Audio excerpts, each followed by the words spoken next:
Hi, my name is Chris Crone, and what I want to do right now for the next few minutes is I want to talk about real estate and market cycles, because real estate moves very different than the stock market. It moves different than a lot of other cycles, and I'm going to draw us a picture here, and I'm going to illustrate some principles. And I got to tell you something. The reason why I'm doing this is that there's a lot of people that want to know, Chris, you buy a lot of real estate, you help a lot of people buy real estate, but when really is the best time to be buying real estate? What I want to do is I want to answer that question. And to do that, I want to draw us a picture here. Now, there's a couple of things that we can all agree on. Real estate, over time, it goes up in value, right? I look at the very first house that I ever bought. It was built in the late 40s. And that house, I was told, was bought for and built for $5,000. I don't know what a house like that would have been built for at turn of the century, but I'm guessing maybe $100 or something. Today, houses, the median, they sell for a couple $100,000. So one thing we know about real estate and inflation, because population is pushing up on the market, is that real estate inflates and it grows in value over time. This is one of the things that makes it a really great investment, especially in a really challenging economy, because hard assets go up in value. And real estate is a hard asset. Now, we also know that real estate does not move in these perfect linear movements like that. In fact, the real estate market might better be represented like this, which means that there's high points in the market and there's low points in the market, but otherwise we have a moving median of homes that generally increase in value. Now, one of the principles of REIC is that we always purchase our homes under value. In fact, you can draw a line here and see that when you read my book, The Straight Path to Real Estate Wealth, that we're always talking about buying at discounts, significant discounts.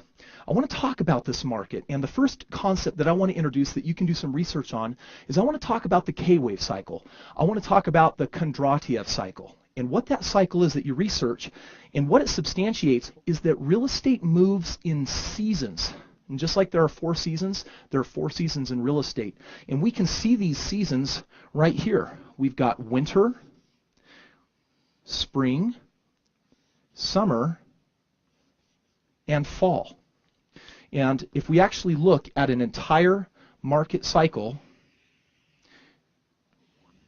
we can break it up right here. Do you see those 4 moving pieces?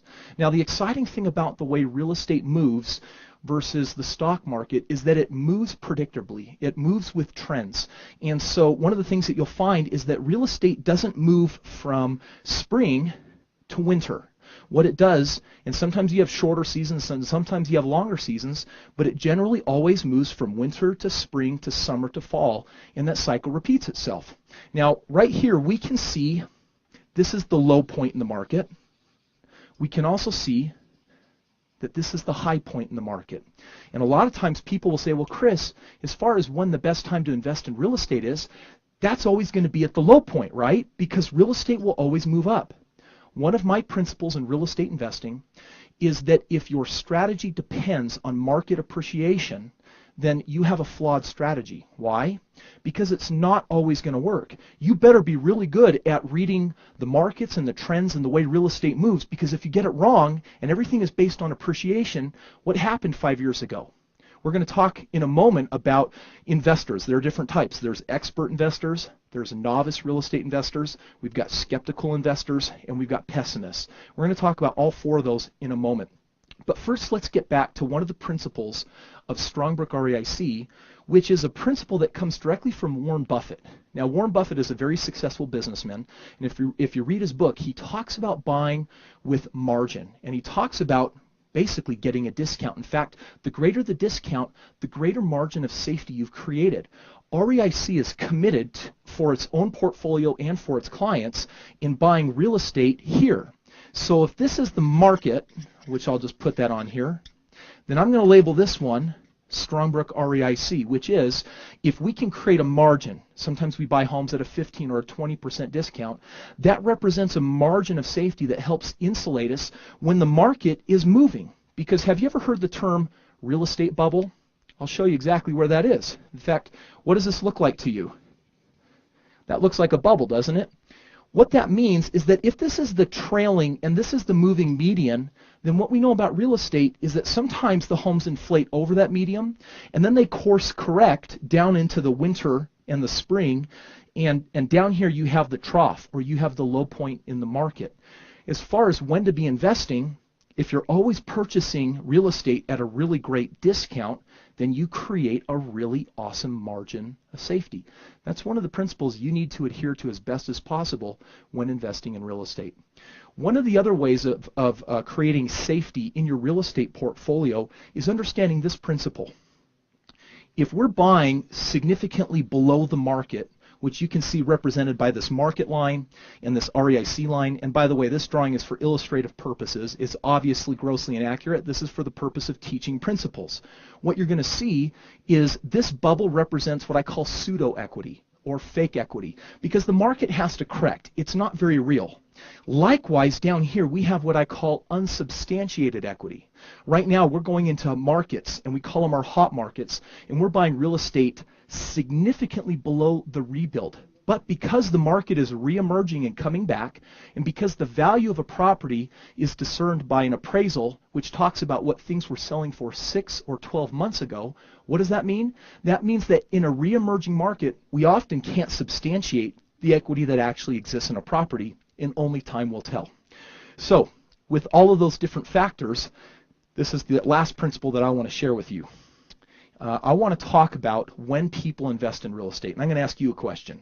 When you look at this scale, where do you think the experts like to get in if part of their strategy is gaining value on their investments by appreciation? The low in the market, right? No one has a crystal ball of knowing when that is. But right now, my guess is that in a lot of these hot markets, we've already seen the low. How do we know that? Because those markets are already coming back. Sometimes people like to ask, but what if there's going to be another drop in the market? That's what the stock market does. Real estate in general, with the K-wave cycle, says we move from winter to spring to summer to fall. It moves very slow. I really love the predictability of real estate because we have history and trends that teach us a lot. If you look up the curves, and if you look up the graphs on GDP and how it moves with real estate, it's going to teach you a lot about where we are right now. Now, we talk about 4 different kinds of investors, and I'll call them our expert, our novice, and our skeptic, and our pessimist. And what I want to do is I want to illustrate that here on the graph, and I'm going to use this red color here to represent when do most people invest. We already pinpointed that the bottom of the market is the most intelligent way to get some of the most obvious discounts, some of the best discounts over time. Who's buying here, do you think? Do you think it's the skeptics or the experts? This is when the experts are getting involved. They're buying real estate here because they know with their strategy plus appreciation over time that you stand to gain the most here with the predictability in real estate. So, however, do you have the most amount of investors interested in real estate investing or the least? You have the least. Only the experts are out there doing it. So over time, as the market goes up in value, do you think more people get involved? Yes, we actually saw this before we even created Strongbrook REIC, and we're buying all sorts of houses as we experienced the last turning point in the market and now the bottom and the slow move forward. So I would actually draw it like this. And this represents the population of investors that are getting involved. And I'll show you, this is roughly where the experts are getting involved. This is roughly when your novice investors are getting involved. This is when you have a tremendous number of people. These are your skeptics. Those are the people that said, man, we've been watching and seeing all these other people make money in real estate. Maybe we should jump in. Do you know when the pessimist jumps in? They jump in generally right here at the height of the market. And what they're doing is they're actually going to experience that self-destructive pattern all over again. They're going to see pessimism because most people, when they see the market trending up, when they buy, they're not thinking of buying at that REIC discount. They're looking at just saying, hey, if I have property ownership, then it will go up over time. And that's, again, one of the fallacies that we see in real estate as well. And so understand that as the market improves over time, you're going to see more and more and more and more people jump into real estate because they now have evidence.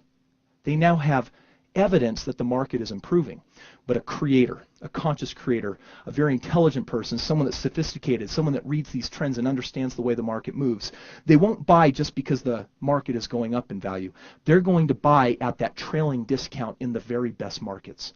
Friends, that's what I wanted to share with you on market cycles. If you want to know my answer to the question of when should a person be investing, always. You just got to understand these principles and invest the right way. Because when we helped hundreds of our clients purchase at the peak of the last market, we were able to create and insulate them from a lot of the drama that happened in the market. We created protection for them. How do we do that? Because of our strategy and understanding cash flow and holding on to that property and not necessarily needing to sell.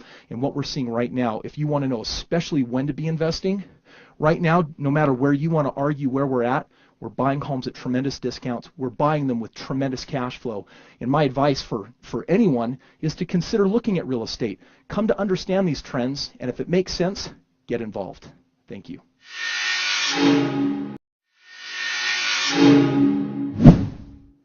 What's your retirement game plan? What's the financial plan to fund your dreams and your retirement and your future? You know, most people have a stock game plan that society's dished out for them. Go to college, get a degree, put money in savings, a 401k, an IRA, work on paying down the house, and then they hope it works. Why are so many Americans failing with society's financial game plan? Think about this. Does your 401k pay you a monthly residual income? How about your IRA? What about the equity in your home? The truth is that while the wealthy are really good about getting their money to work for them, most people are not. Then people find out about real estate. Real estate done right can make you a fortune, and that leads people every day to get on the 30-year plan. You know, buy a rental, hold it for 30 years, rehab it every few years, and hopefully after 30 years, have it paid off. How many of you are looking for a 30-year plan? And will 1, 2, or 3 paid off homes be enough? Probably not, if you're even just trying to replace and supplement your income for retirement. Let me share with you a company called Strongbrook REIC that has a 5 to 10 year realistic game plan to help you fund your dreams, fund your retirement, and fund your future. We call it the Strongbrook REIC difference. You see, the purpose of having a game plan with Strongbrook REIC is not for you to become the investor doing all the work, nor is it for you to go out and buy X number of properties. The purpose is to help you achieve your goal, your 5 to 10 year cash flow goal, so your money can support your retirement, your dreams, and your future. A Strongbrook REIC game plan is your gateway to freedom, and the start to your game plan is a free gift. The person that shared this video has access to your free Strongbrook REIC game plan. This free gift will show you step by step how to get where you want to go, regardless of where you're at today. Speak with the person that shared this video with you and request your free game plan today.